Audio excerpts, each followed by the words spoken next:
Hey there, Ryan here, setthepacetriathlon.com. How you doing? Let's get these out of the way so we can talk a little bit about sunscreen. That's what I had in the picture. So, just different varieties that I use.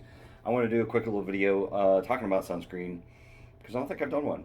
And I think it's important, especially as you get into race season that's either we're June here in Kansas City at the time of this video, and we're already looking at 90 degrees and sunny weather.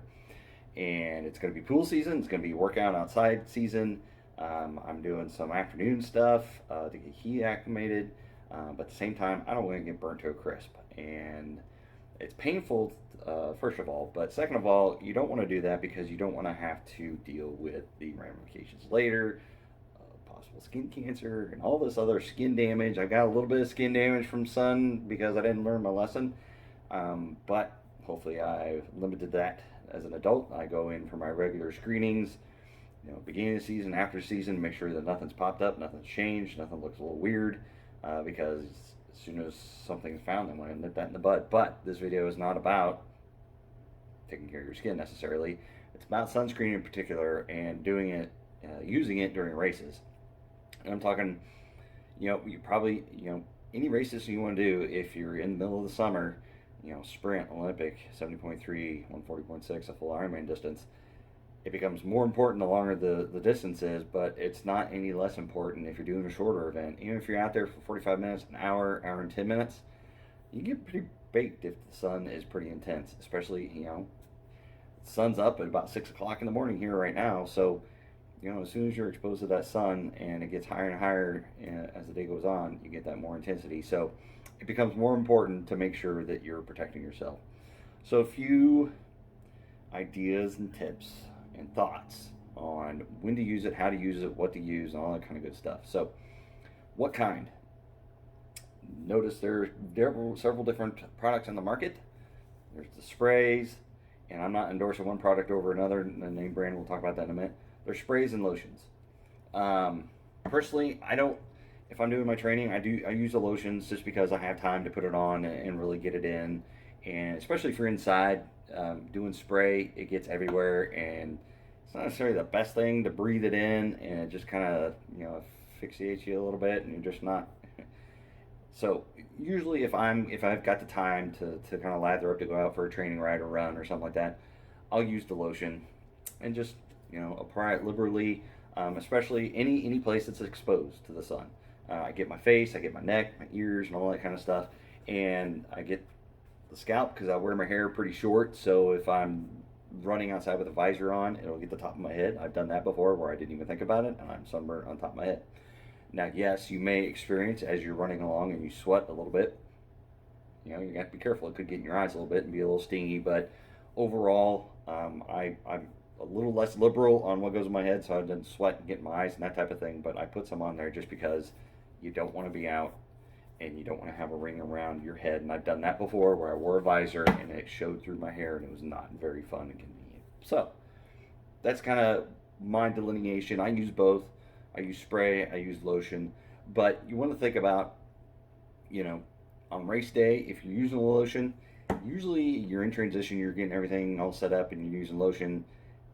Unless you bring a towel, you really don't have a place to clean off your hands before you get out and get everything else done. So you're kind of greasy and stuff like that. So if that bothers you, that might be a thing. I usually on race day, I'll use sprays. Just be mindful when you're next to other people. Don't spray it all over yourself if you're hitting the guy next to you. Step away from the group, get some distance, spray it on you, make sure you're good to go. I wear full sleeves tri-suits, so they come down to here on my arms, and all it's showing is my neck above here. So typically for races, right before the swim start, I'll get my neck, I'll get my head, my face, my ears. I'm wearing a swim cap, so you usually don't have to worry about that. Your arms, full sleeve wetsuit, you're not getting your arms. And typically, even if it's not wetsuit legal, my arms are out. I don't really get my arms before a swim. But the back of your neck, you'll want to kind of pay attention to that because when you're out there swimming, that's exposed to the sun, so you're going to get possibly sunburnt, especially in a full Ironman. If you're spending an hour and 10, hour and 30 or more time out there, you're going to be exposed to the sun, and the back is going to get sunburnt. So just be mindful of that. I do put it on, but that kind of goes to what kind of products to use. Um, so you want to get the kind, I get the sport.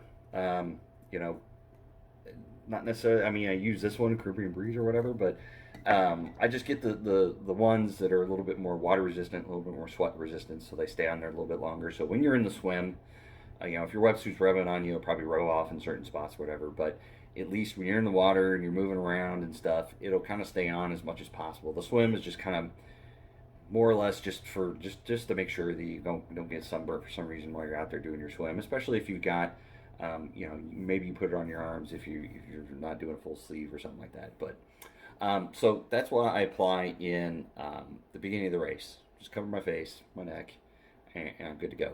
But once I get out of T1, like again, I'm hitting everything that's exposed. My arms, I get those. I get my neck, I get my face, and I bring my own stuff. So this is just another generic brand that I just it has to be kids. But it was fragrance free, so I didn't want to smell weird or fruity or anything like that. So I just sprayed it on myself in transition real quick, held my breath, sprayed my hands, and then got it on my face. I do not spray my face directly with this stuff. I sprayed it in my hands and then lathered on, get my ears, get the back of my neck. But I will hose down the back of my neck and any part of my arms is showing. But the nice thing about full sleeve tri suits is it comes, like I said, down my arm. All I gotta get is my forearms and I'm good to go. Sometimes, if it is sunny, I will hit the back of my legs because those will get enough sun on a 112-mile bike ride that you may get a little burnt. In the past, I haven't gotten them, and I get a little bit burnt, but it's not the end of the world. But kind of something to think about if you're out there, and especially if you're, light complexion or something like that, and you're prone to getting sunburnt quickly. Think about your legs too. So I hit those in T1, and then usually, even in a full Ironman, I don't really worry about sunscreen for the entire ride until I get into T2. And then I break out my next thing of sunscreen, and I'll spray myself there too. Same places. Really make sure I get the neck and the ears, get the top of my head if I'm wearing a visor or something like that. Like I said, a little less liberally for the top of the head. But again, I spray it in my hands, and I use spray for the races. I usually do not use lotions for races, just because the spray applicator is a little bit quicker. You can spray it on you, spray it on your hands, and then put it on your face, and then slap it back in the bag, and you're good to go. It doesn't really make a mess as much as lotions does, especially if you're doing this in T1, you don't want your hands covered in sun lotion or sunscreen, and you're trying to ride your bike and trying to stay on, especially if you're getting sweaty or anything like that. I really like this because you can put it on. If you don't use your hands for your face, you can spray it on your face, close your eyes, close your mouth real quick, and then you're off and running. So the lotion is a little bit more difficult because if you want to hold on to your handlebars or something like that, it becomes a little bit more of a problem. So I'm looking at my notes now. So I hit T1, I hit T2. Like I said, I rarely hit the lower body just because maybe I'm not thinking about it. But if I'm doing a full Ironman, I'll try to grab those just real quick. I'll just spray the back of my legs just to make sure I don't get a little extra sunburn. And let's make sure I've captured all my nose spray application with faster in transition. So that's why I use the spray. It's just, like I said, it's a little bit cleaner, a little bit faster when you're using transition. When I go to brands, I am not brand specific. I used to kind of partner up with a different brand, but since they've kind of dissolved, I don't really use a specific product. What I do like is the cheap sprays in Walmart or anything like that I can grab, especially if I didn't remember to bring any, or if you're flying. I don't fly with these. I just pick it up wherever I go. So, this is just 365. I think it's from like Target or someplace. This is Caribbean Breeze, just something I found at Walmart. So I'm not brand specific, but I am specific in trying to find like the sport ones. Notice this isn't the sport one, and I was kind of pressed, and this is the best they had for what I needed.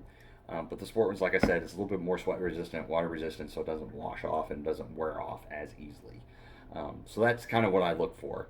When I'm looking for brands, like I said, I think that's the main key. Is just the sport, water resistant and sweat resistant, and just kind of the cheapest out there. SPF value. So this one is a 50. This one's 50. This one's 60 plus. So at least for training and racing and stuff, I'm like a minimum of 50. So that for me I don't get burnt, and I feel pretty protected. If you're light complexion, maybe you go up to a little bit higher number or something like that, especially on race day, especially if you're doing an early spring race, you have not been outside that much to train, and you haven't just gotten kind of natural sun in the leading up to your race. That could be a problem if you get out there and it is Des Moines 70.3 forecast of 93 degrees and sunny, and you've been inside training all winter and spring for the most part, and you didn't get out and get any kind of sun. If you are totally light complected and did not get any sunshine, maybe you amp it up to an 80 or 100 or something like that, because the last thing you want to deal with is you're out there suffering on mile 6 of the run and you're also sunburned, and you're also chafed. If you haven't watched my lubrication and friction video, watch that. You don't want all this stuff adding up on race day and making it a totally miserable experience. So that being said, SPF, I go, like I said, minimum of 50. If you're light complected and haven't had a chance to get out and get sun and get a little bit tan naturally, maybe you go up a little bit higher just for the extra protection. So, like I said, minimum is my 50. So for full Ironman races, 70.3 and lower is usually not much of a problem because your transition is set up in your bike rack area. Unless you got multiple transition areas, like some 70.3s, there's multiple transitions. Buy a can of your sunscreen for each transition area. You want it in T1, you want it in T2. If they're the same place for 70.3, you're good to go.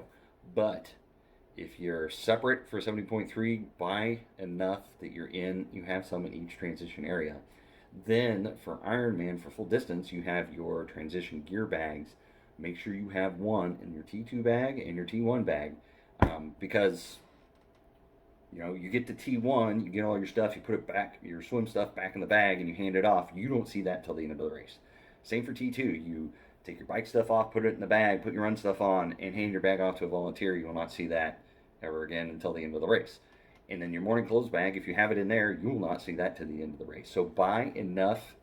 When you go out and get it, don't just get one, get two, because you want one for each of your transition areas. If there's multiple transition areas, and especially for full Ironman races, you got separate gear bags that you don't get back until the end of the race. So that T1 bag you won't see again. So if you get to T2 and you're like, oh gosh, I forgot all my sunscreen. But the wild card is out there that most Ironman 70.3, Ironman full distance events, and probably use your local triathlons, probably have, like most before pandemic days, had sunscreen stations. They had volunteers. If they used lotion, they had gloves on and they had to cover it in it, and they just smear you down as you run by. Some had the sprays, and some had a choice of both. Pandemic days, I doubt that they will have anybody that's doing contact, so there'll be no lotion. There might be a station where they have lotions or sprays or something like that. Probably sprays, because I'd imagine that reduces the contact and everything that they're looking for safety measures. But I got done doing Ironman Tulsa in 2021 here, the end of May, and thinking about it, I don't specifically recall. I think there was a tent where they had sunscreen. I had my own, and it was raining on the bike anyway, so I wasn't really worried about it. And on the run, we had pretty good protection with the trees and stuff, and it was cloudy, so I didn't really worry about using sunscreen for the Ironman Tulsa experience. But it was there if we needed it. I think they had it at aid stations. They had it at a tent coming out of transition. So full Ironman events and maybe some 70.3s, check out the athlete guide to see if they provide sunscreen. They might, and in that case, you might be okay if you want to use the community property.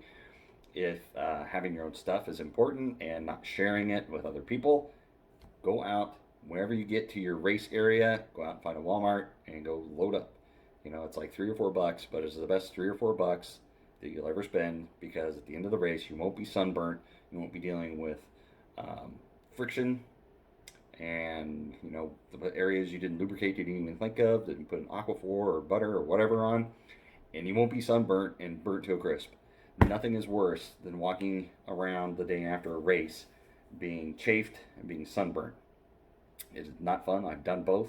I've done both at the same time, and it sucks.